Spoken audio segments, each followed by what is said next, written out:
Hello and good morning or good afternoon, depending on the region you are in, to all our guests from around the world. Firstly, thank you very much to all our attendees for participating in this webinar and giving us the opportunity to present our latest development at this forum.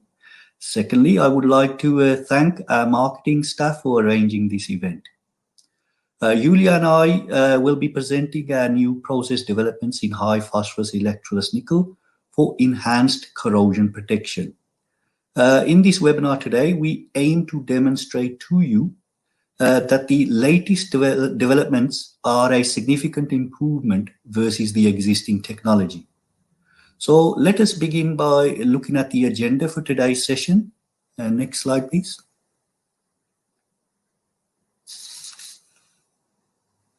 So, in the presentation today, we will examine the corrosion protection, examine what corrosion protection is and what it means for electrolysis nickel coatings and the factors that directly have an impact on this very important deposit property. In the second section, we will look at the requirements of the electrolysis nickel coatings and the common method that are used in the industry to evaluate the corrosion protection behavior of the electrolysis nickel coatings.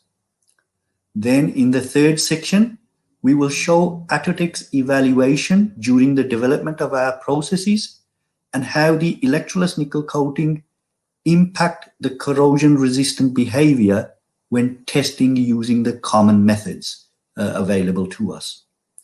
And then in the final section, we will show a benchmark study comparing our latest process for enhanced corrosion protection at NICHEM HP 1170 process against the current industry leading previous generation process.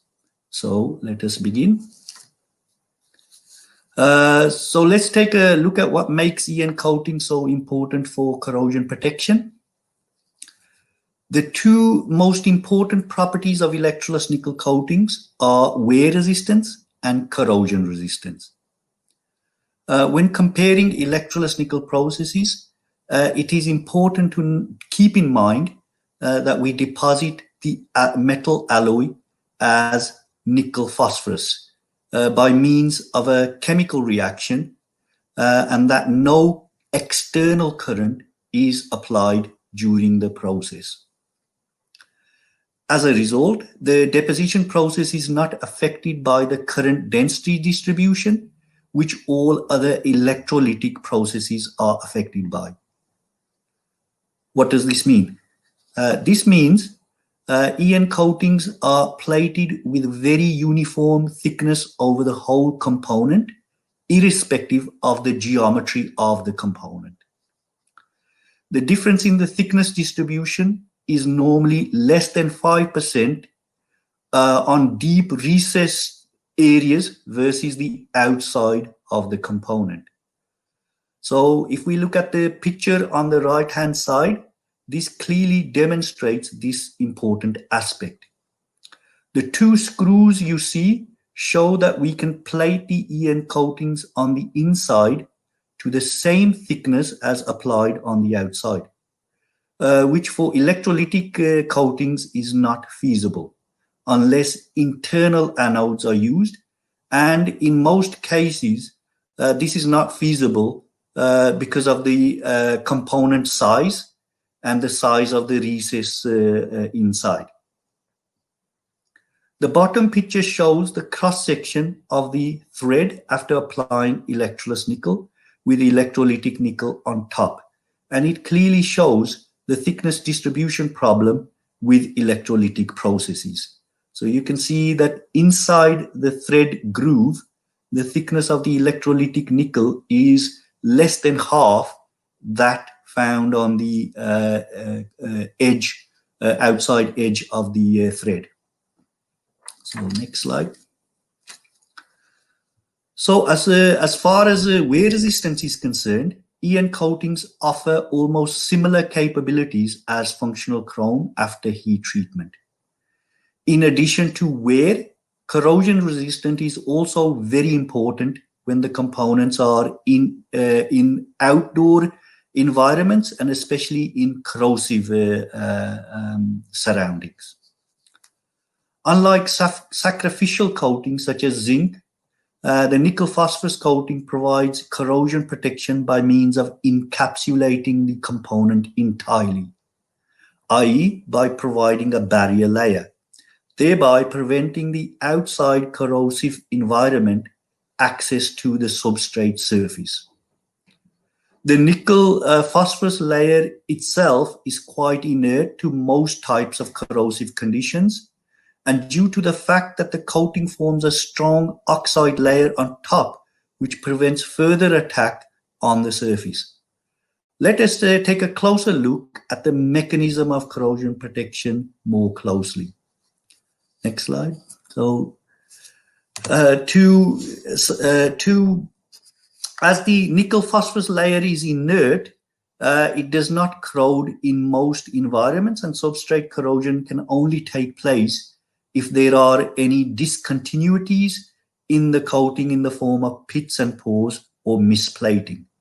Later in section 2, we will look at the possible causes of the pits and pores. In the presence of moisture, the pores in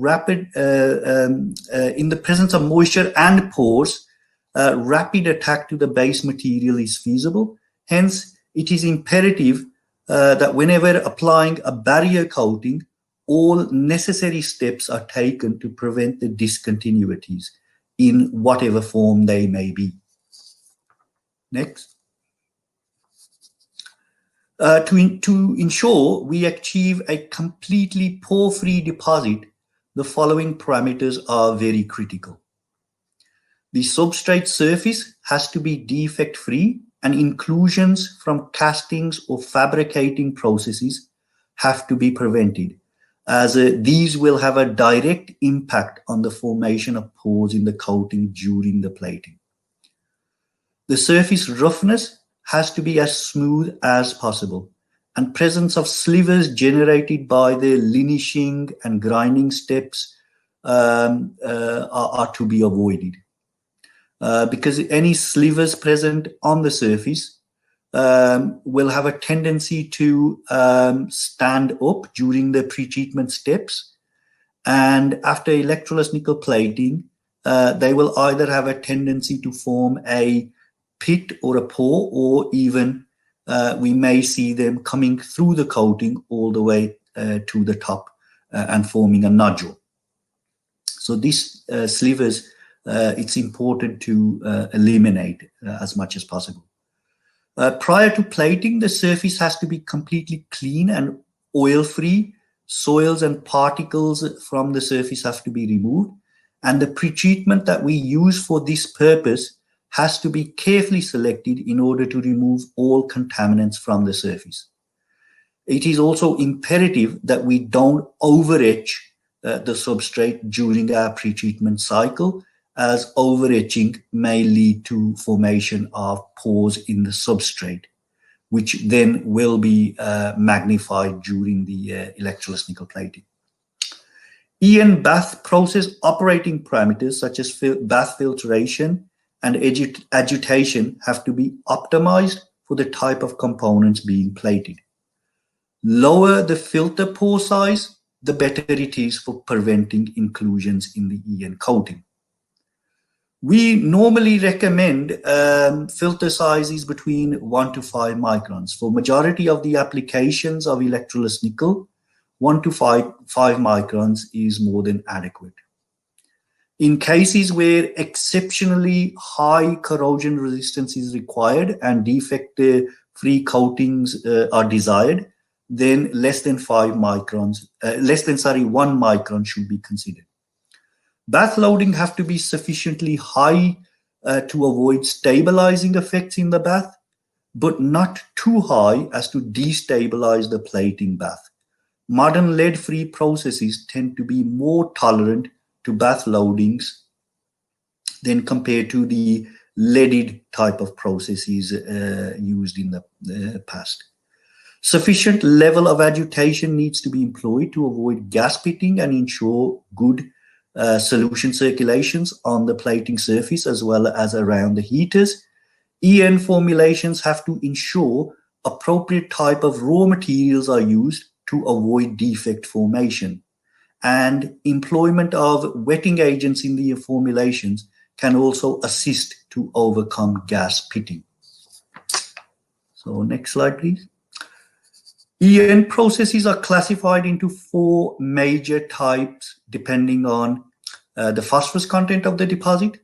For example, low P types are mainly used for applications in alkaline conditions, or if they require good solderability and electrical conductivity properties.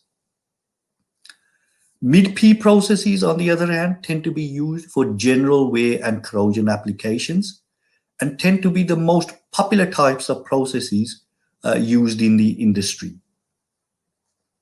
High P deposits are used for applications requiring maximum corrosion protection, such as offshore marine environments, or non-magnetic coatings above 10%, the deposit will be non-magnetic. Next slide, please.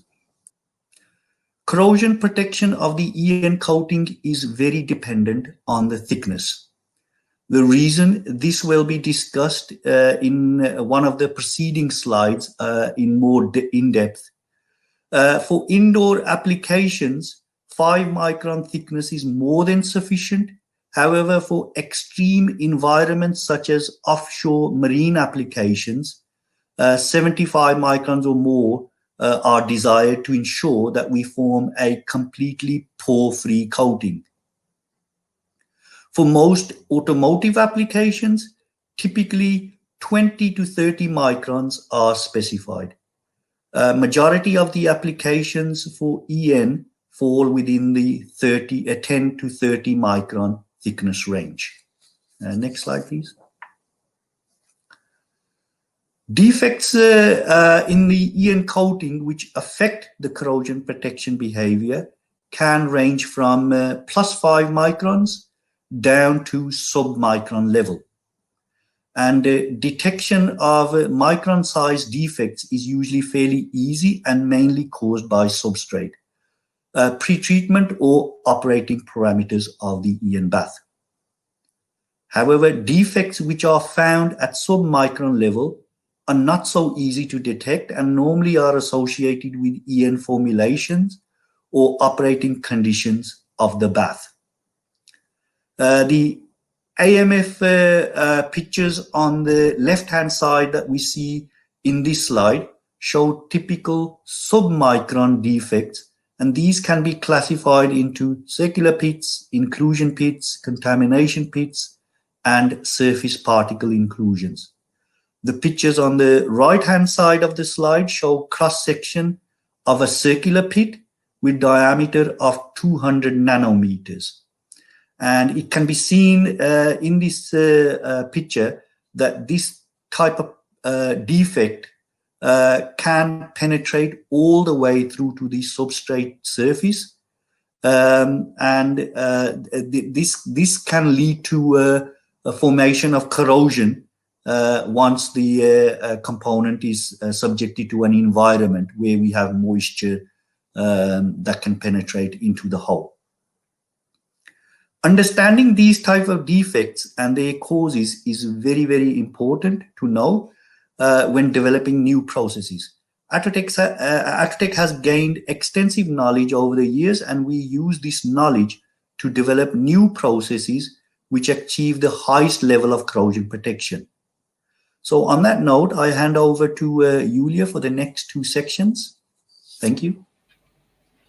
So, thank you, Shakil and Katarina, for the introduction. First of all, I would like to say hello from my side and welcome to our webinar. Because Shakil started to explain the impact of porosity on the corrosion protection of the EN coating, I will go now through some corrosion test methods for our electroless nickel coatings. To detect the porosity, there are several tests. which can be used in general in a wear-resistant coating or in particular for an electroless nickel coating. And you have also to be aware what kind of substrate do you have, because you have to adapt your test to your substrate. I will start with the steel substrates. So the first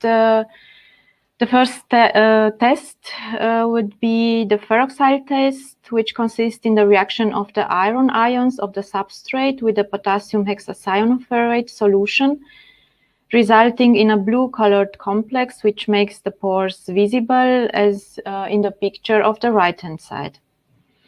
The second method consists in boiling the coated part in water for 15 to 20 minutes, and so accelerating the formation of the red rust and making the pores visible. Another method is based on the reaction of the copper sulfate with the iron ions from the substrate, resulting iron sulfate and copper, which indicate the pores. For aluminum substrate, we can use the alizarin test, where the red color indicates the formation of the alizarin complex and shows the pores. And we have also the hydrochloric acid test, which can be used for steel as well. In case of aluminum, you can see the black spots, which indicates the presence of the pores. Knowing this, I will go through the most popular methods to determine the corrosion protection resistance, and these are the salt spray test. The first one is the neutral salt spray test, where we use a 50 gram per liter sodium chloride solution at a neutral pH of 6.5 to 7.2 and at room temperature, or 35 degrees Celsius. Then we have the acetic acid salt spray test, where we have, beside sodium chloride, acetic acid. And this makes the solution more acid, 3.1 to 3.3 pH. And so we have a more aggressive solution for our coating, and so we get much quicker results.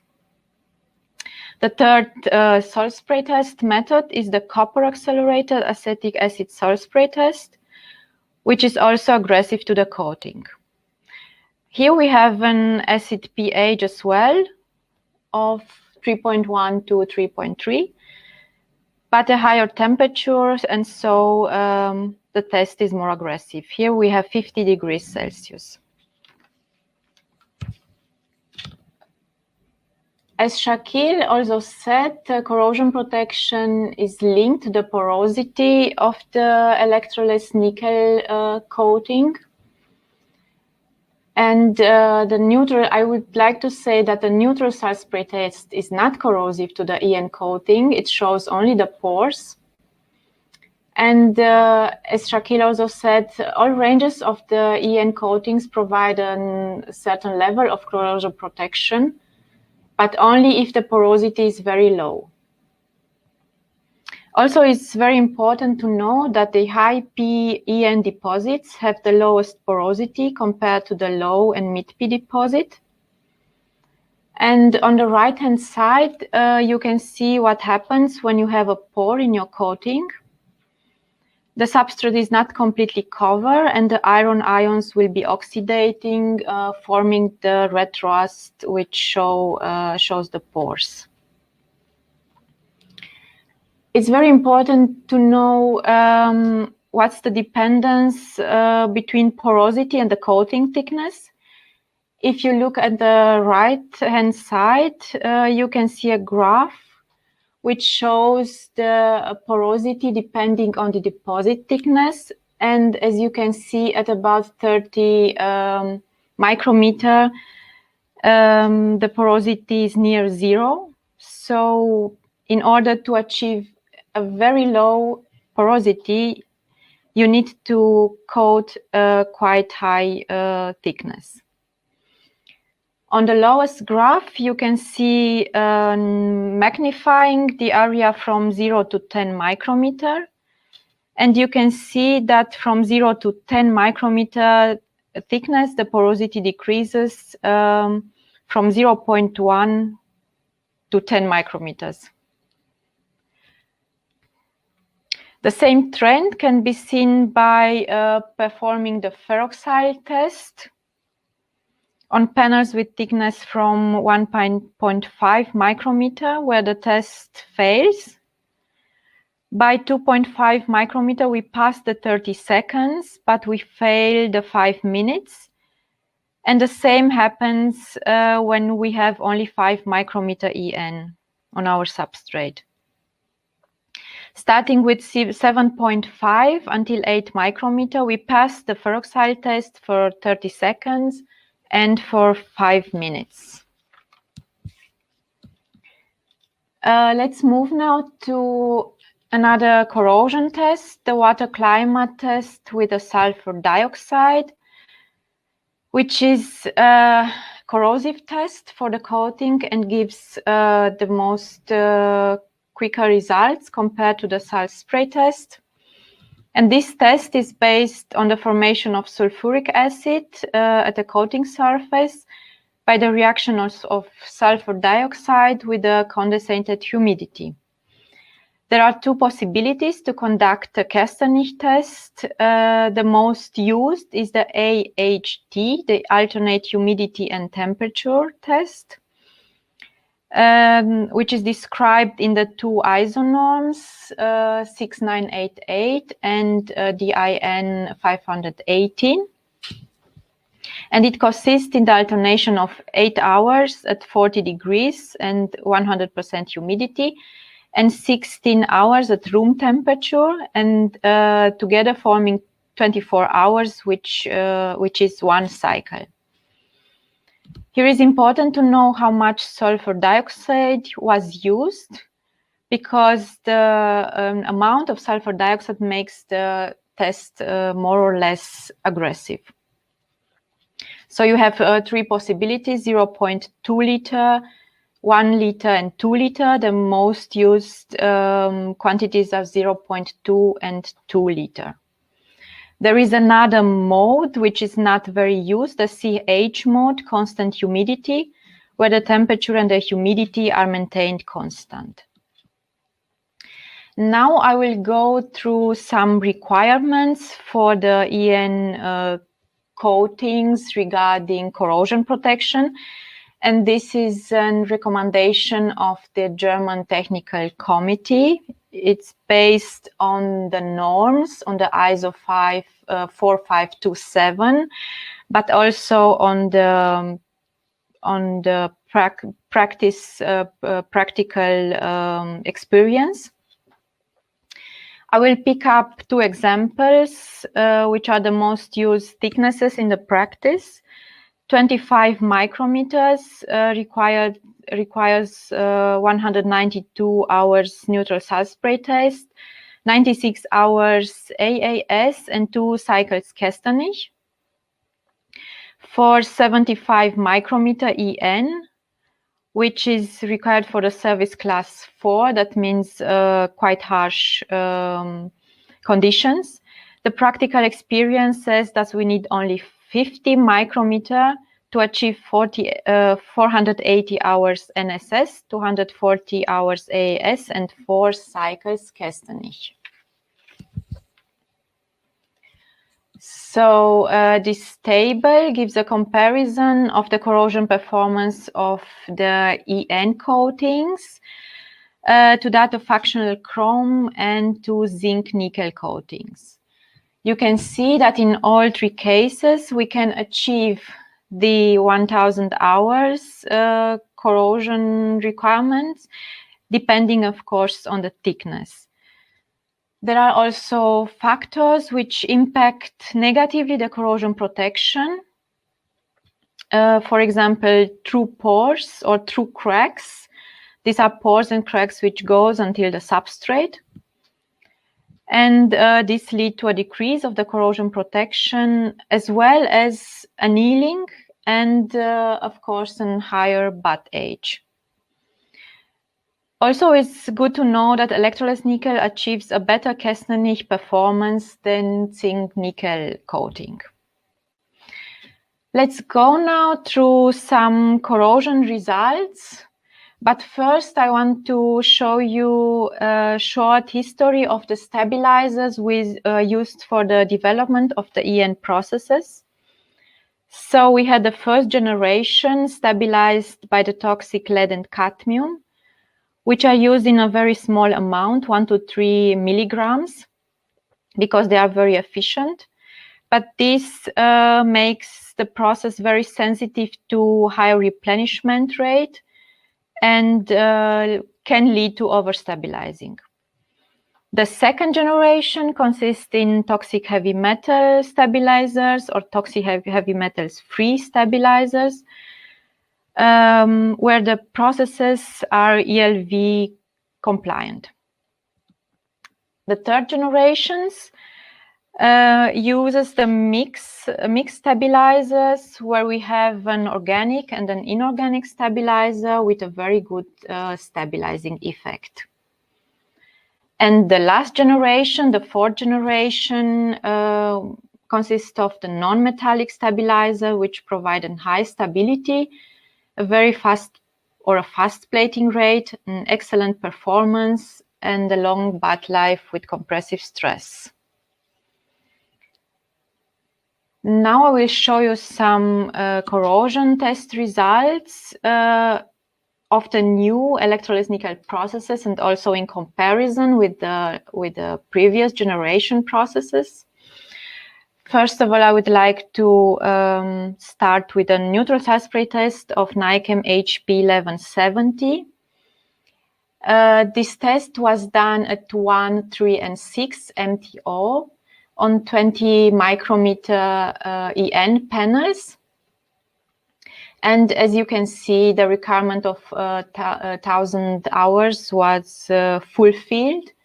On the right-hand side, you can see pictures of the panels at 1 MTO after 72 hours, 3 MTO after 72 hours, and also 6 MTO at 72 hours, after 72 hours. And you can see also the panels after 1,000 hours NSS.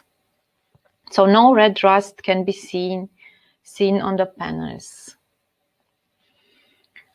In case of 11 HP 1050, we achieved 1,000 hours NSS as well.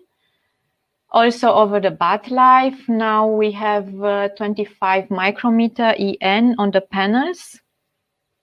And we picked up 2 MTO levels, 2 and 4. You can see here pictures at 2 MTO after 48 hours NSS and after 1,000 hour NSS.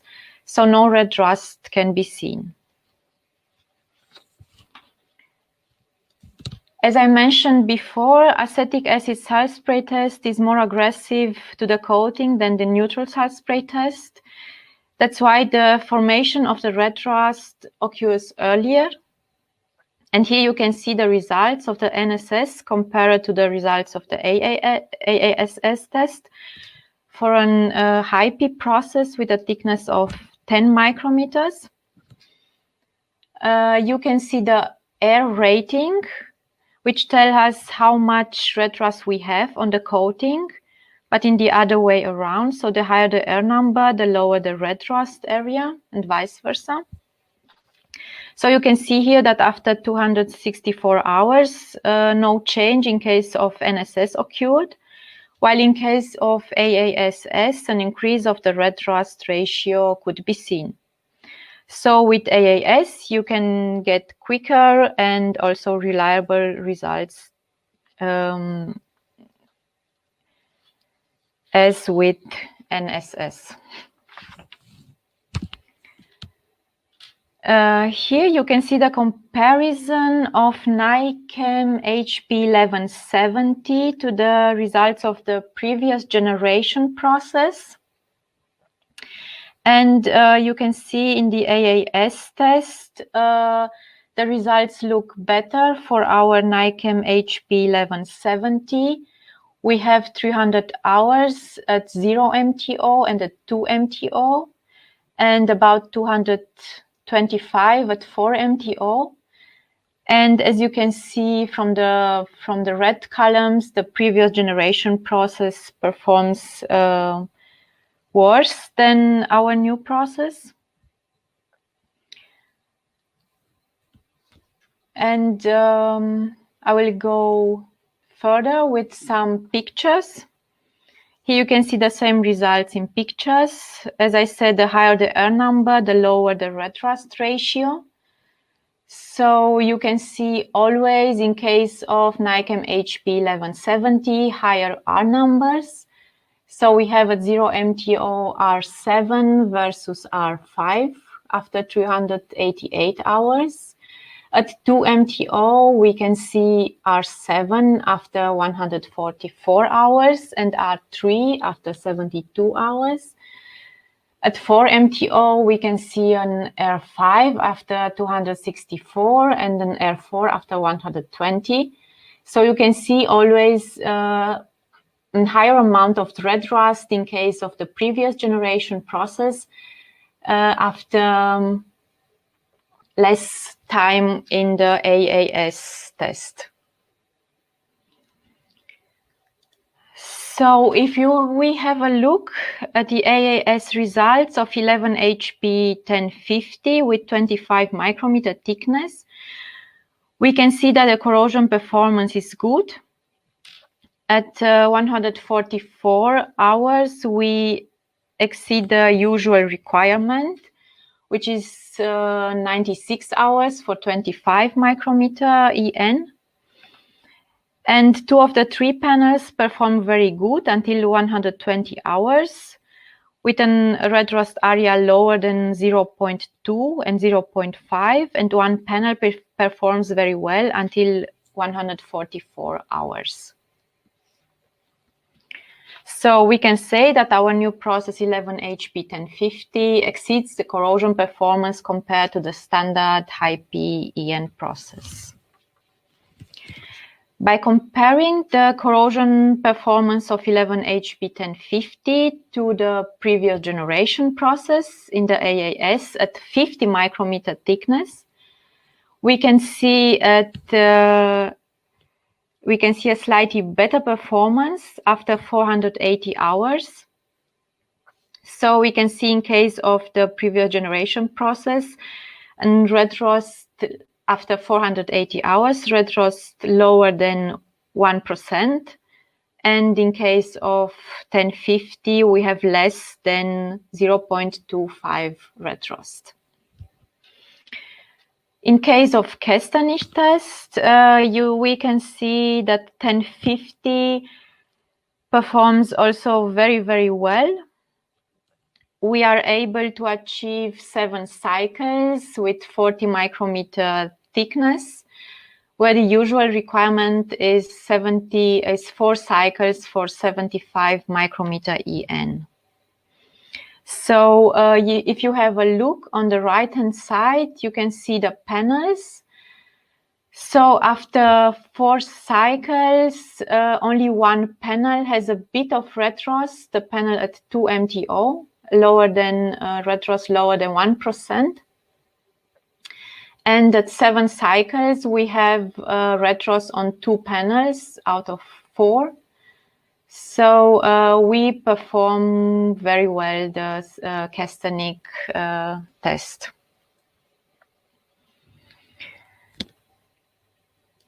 And at the end of the results, of the comparison results, I would like to show also the results of HP 1050 compared to our previous generation process at 25 micrometers and at the same bath age. We see a slightly better performance in case of 1050. After 4 cycles, there is no red rust in case of 1050, and 1151 shows a bit of red rust. So less than 0.25 from the area.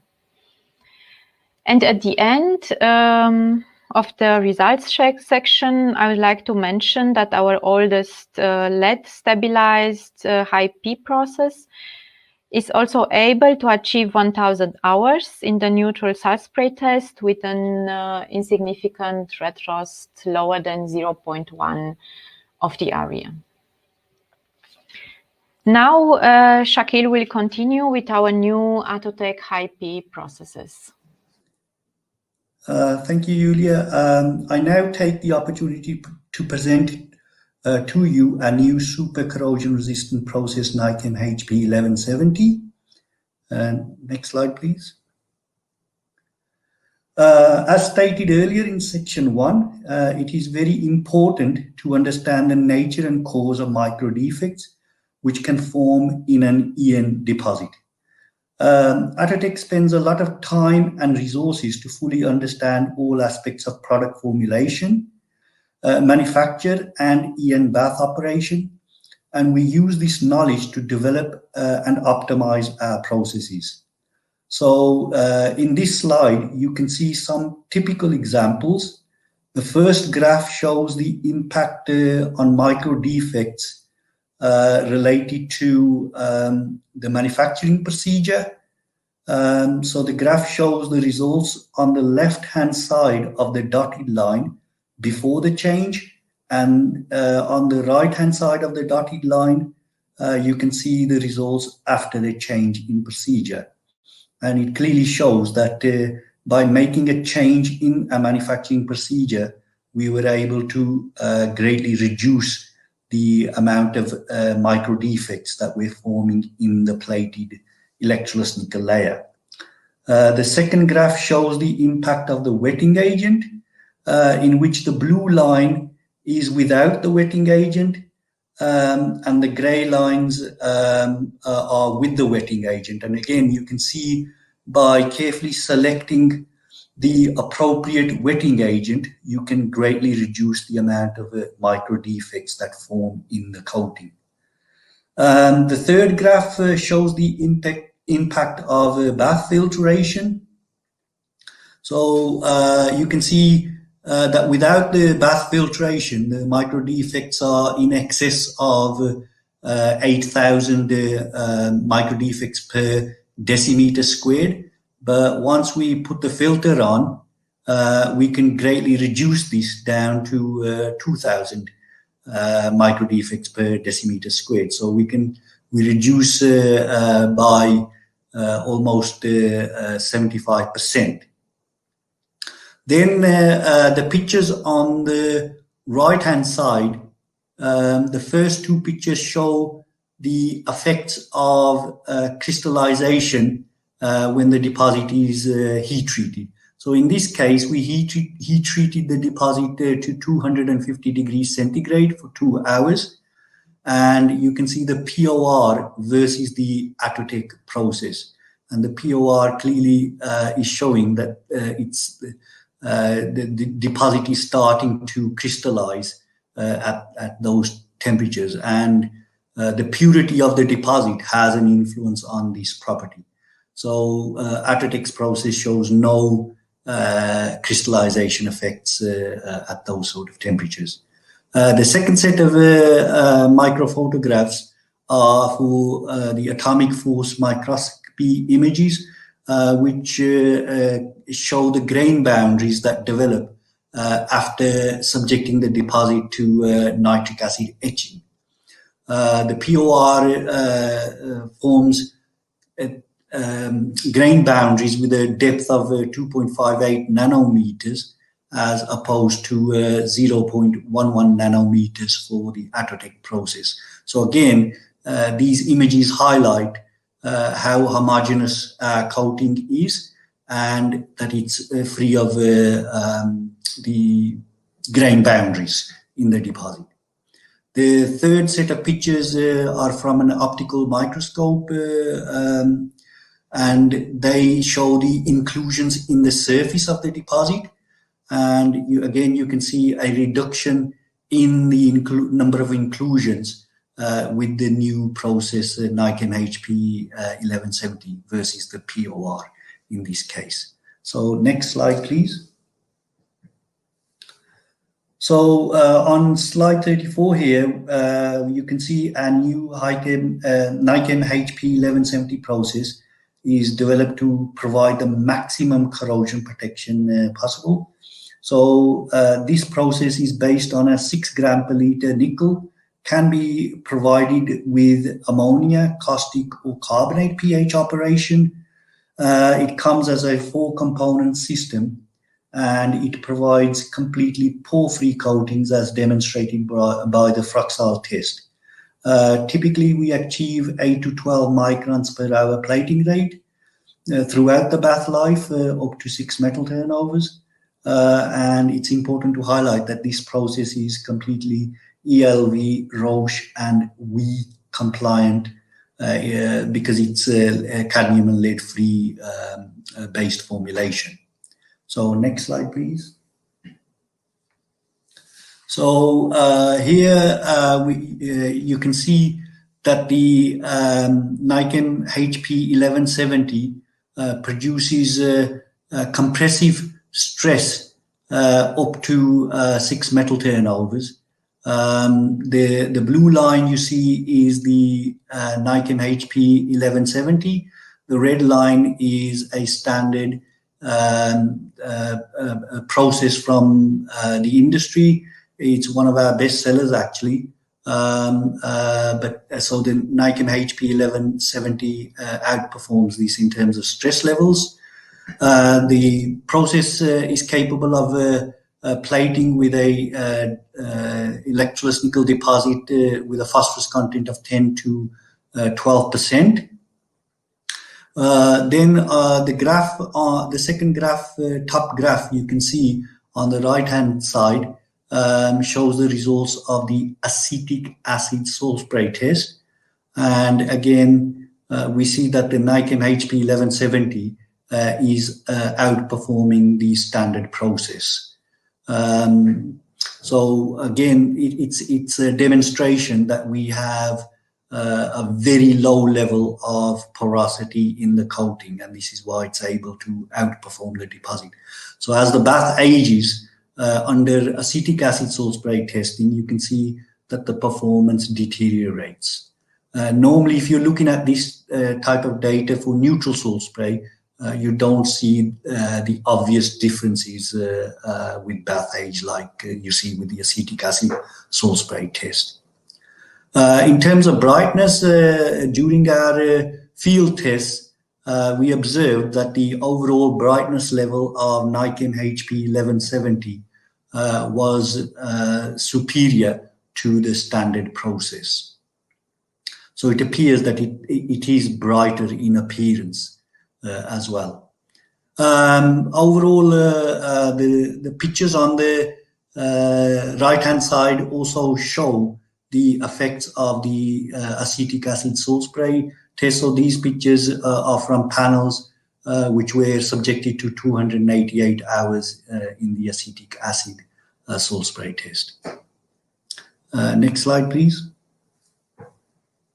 So in a nutshell, we can summarize the Nichem HP 1170 as being a very environmentally friendly and sustainable process which shows good bath stability. It has excellent corrosion protection and offers a high deposit wear resistance. The process plates above 10% phosphorus content and plates compressively stressed deposits throughout the bath life. So we can summarize the whole presentation as follows. So high P electrolytic nickel deposits offer the highest level of corrosion protection due to its morphology and absence of defects. It is widely used due to high level of corrosion protection and wear resistant properties. The high corrosion resistance of the deposit can only be achieved when we have the perfect encapsulation of the substrate. Corrosion protection is affected by such factors as substrate condition, casting and fabrication conditions, influence formation of defects. Deposit thickness is important as higher thicknesses reduce the number of pores in the coating. Roughness and process parameters also affect the pores in the coating. Atotech's Nichem HP 1170 has been developed to provide superior corrosion protection and wear resistance, combined with improved quality of the deposit. And on that note, I hand over to Katya, and I look forward to your questions. So thank you very much. Thank you very much, Julia and Shakil, and we will now proceed with our Q&A session. I would like to remind you that we will cover as many questions as possible during our Q&A session, and all the rest will be answered by Julia and Shakil after the webinar via email. So I would say, let's start. So, Julia and Shakil, the first question comes. What is the variation in thickness with EN processes when plating rack versus barrel? Okay, so I will try and answer this, Katerina. With the EN, as we apply no current, the thickness variation will be same in both rack and barrel. Any variation that we observe will be due to solution dynamics, i.e. the amount of agitation we have, and also how good the replenishment is in terms of bringing fresh chemistry to the plating surface. Because it's a chemical reaction, the kinetics will be affected by the chemicals that have access to the substrate surface. So normally we don't see much of a variation in thickness across the component geometry, irrespective of whether we're using rack plating or barrel plating. How many MTOs can your new process achieve on steel, copper, and aluminum? I think here is about the new process, Nichem HP 1170. With steel and copper, we can achieve about 6 MTO or more, depends on your requirement. And this means about 36 gram per liter nickel plated. With aluminum, you can achieve the same bath life if you use an EN strike. Thank you very much. Next question. Does the stabilizer in an EN bath affect thickness distribution in any way? Yeah, I can also answer this question. Within the normal concentration in the bath, it has no effect. So as long as you're operating within the specified operating window of concentration specified by the vendor, it'll have no effect. However, if the stabilizer level is too high for some reason, it can lead to step plating. So you see this effect on corners and edges of the component. And of course, you have to be careful that if the stabilizer level drops below the recommended range, you can destabilize the process as well. So you may get wild plating within the tanks. But as long as you operate within the given operating window, then you shouldn't see a huge difference in the thickness distribution. Thank you. Thank you very much. Thank you, Shakil. Question. Why does annealing reduce the corrosion protection of the EN coatings? Yes, during annealing, the morphology of the coating changes. For example, for the high PEN coating, which is a completely amorphous structure, during annealing, you will get more crystalline regions, and the coating shrinks, so it transforms, and you will get micro cracks, defects, and things like this, which influence negatively the corrosion protection of the coating. Thank you very much. We move on to the next question. How was the deposit stress measured in your tests? There are few methods to measure the stress, the internal stress in the electroless nickel coating. So you can use the spiral contractometer or the stress fingers. The spiral contractometer measurement is more complicated. We use always the stress finger methods. Thank you very much. Next question. Can you tell me at what surface tension the EN bath should be operated at to avoid gas pits? I can answer this question. Normally, EN baths, as made up, tend to have a surface tension of around 70 to 73 dynes per centimeter. As long as any wetting agent which you are using, which is compatible with the EN process and the temperatures that you are operating the bath at, then as long as it's able to reduce the surface tension, it will have an impact on gas pit formation. So wetting agents are useful in the bath as long as the right wetting agent is used. Thank you very much, Shakil. We are running out of time, so I will ask the last question now. Please keep in mind that Julia and Shakil will be available after the webinar and answer all the remaining questions via email. So here the last question. You said that your new process offers exceptionally high corrosion resistance. Does that mean you can reduce the thickness in order to achieve the same level of corrosion protection? I can answer this question. It's a good question, actually. This is a difficult question, and looking at the results so far, it is easy to conclude from our presentation that this would be possible. However, my reservation is that every application that you are using to plate electroless nickel with, I think you need to get it tested to ensure that the reduction in the thickness does actually comply with the specifications that you need to meet.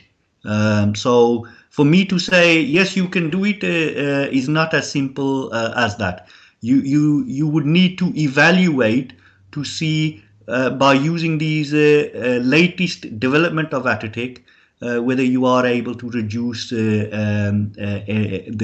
overall thickness that you are currently applying. Thank you very much. Thank you very much, Julia and Shakil, again for this great presentation and for your time today. And I would like to thank everyone again. We appreciate you being here. There will be a replay of this webinar session available within the next few days, and we will send an email with the replay link out to all the registrants then. For our upcoming webinars, please visit atotech.com/media/webinars, and we will keep you up to date via email about all our upcoming webinars. So for me, there's only one thing left to say. Thank you, stay healthy and safe, and I hope to see you next time. Thank you very much. Bye-bye.